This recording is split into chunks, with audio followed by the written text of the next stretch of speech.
Ok, takže ľudia, máme pre vás takú zlú správu, no dajme tomu.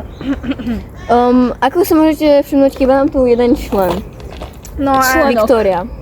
no je to z toho dôvodu, že proste Boli nezhody. A nie Dosť okolo veľké. tohoto kanálu, ale o tom, ako sa správa áno, a proste už nám nebolo komfortné s ňou. byť s ňou. A proste sme sa rozhodli teda, že s ňou ako keby pretrhneme puta, alebo ak to mám proste povedať, proste sme sa s ňou rozišli a proste sa s ňou už nebavíme a proste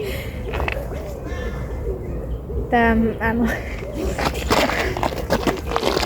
Beží Rozhodli teda, oni tu na nás bežia pávy, ty kokos. Ale veď robte to video, Doriti. Dobre, robíme to video.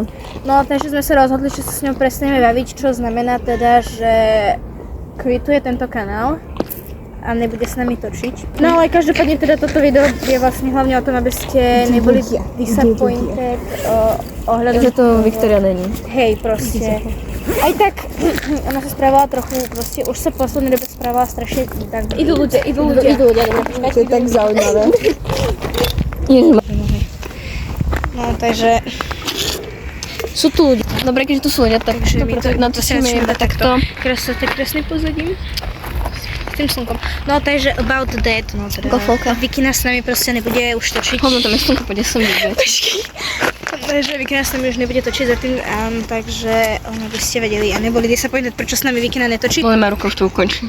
No, dobre, takže ukončíme toto video, teda nás sme vám chceli dať vedieť. No. A v sobotu natočíme ešte nejaké Budú to výborné videa, takže čaute. Čaute. Adio.